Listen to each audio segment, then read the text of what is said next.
Eugène Ionesco found the absurdity of life not in grand philosophical statements, but in the petty routines of everyday people.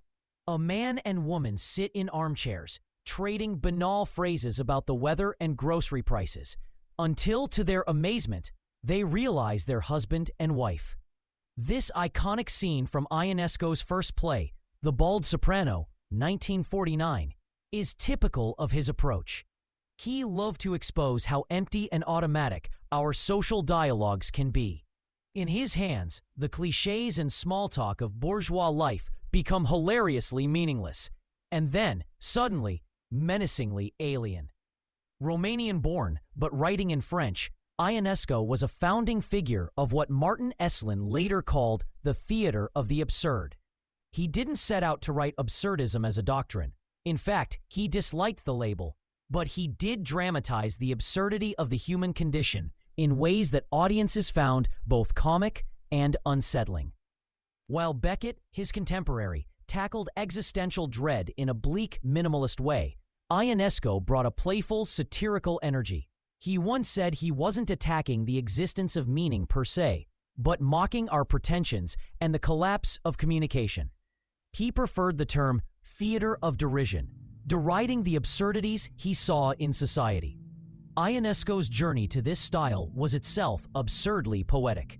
The legend goes that he was trying to learn English from a primer, and the textbook sample sentences, "The ceiling is up, the floor is down, Mr. Smith has a head, Mrs. Smith has a head," struck him as hilarious and haunting. These banal phrases made it into The Bald Soprano, which he subtitled an anti-play. In it, two couples engage in pseudo-conversation that gradually breaks down into nonsense and nursery rhymes. Language itself deconstructs on stage. By the end, the characters are just spouting syllables. It was a direct assault on the idea that language reliably conveys meaning, a very post-World War II anxiety, when propaganda and slogans had shown how words could deceive or empty out. Many of Ionesco's other plays take a similar approach. Start from a recognizable human situation, then push it until it cracks and reveals an absurd truth beneath. In The Lesson, 1951, a polite professor gives a private lesson to an eager young pupil. As the lesson progresses, his language of pedagogy turns authoritarian and nonsensical, and he eventually murders the pupil with a barrage of words, a dark allegory of power dynamics and indoctrination, delivered with eerie humor.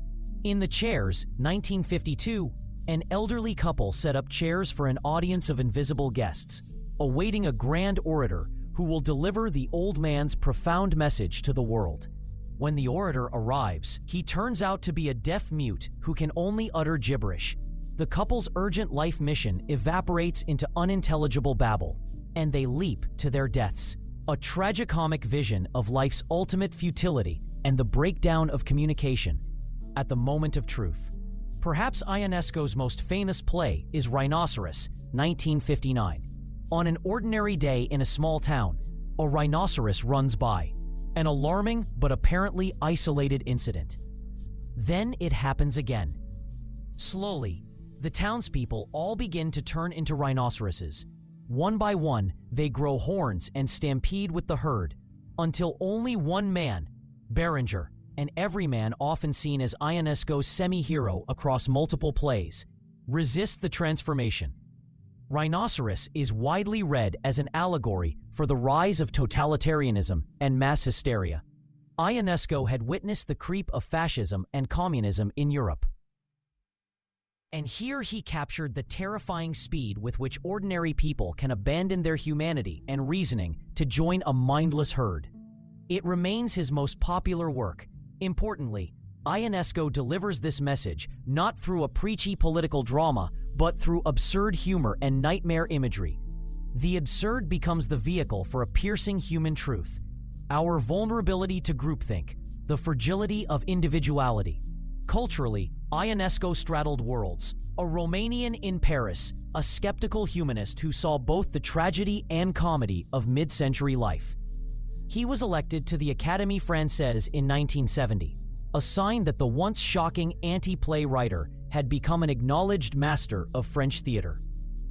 By then, the influence of his style was everywhere, from Broadway, which in the 1960s took up absurdist hits, to college drama clubs.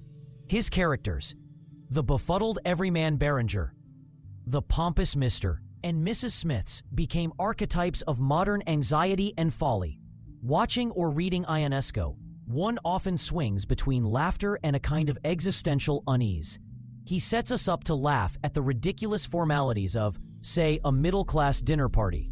Then, in the next instant, one character might start spouting gibberish or growing a horn, and we're confronted with a sense of how fragile is reality.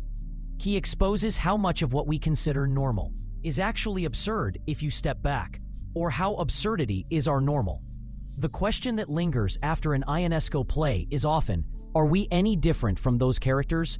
We chuckle at the couple in The Bald Soprano when they discover they're married. How could they not recognize each other? But Ionesco is nudging us. In our own lives, how much do we really communicate with those closest to us, and how much do we just parrot routines? When everyone on stage turns into a rhinoceros, we have to ask, what's the rhinoceros in our world today? What mass movement or ideology might we be heedlessly following? Ionesco's theater, the theater of absurd made human, challenges us to see the surreal in the ordinary, and to realize that the line between a cozy living room chat and complete nonsense is thinner than we like to think. In that realization, perhaps, lies a warning, and a weird kind of comfort. If life is absurd, at least we can laugh at the joke.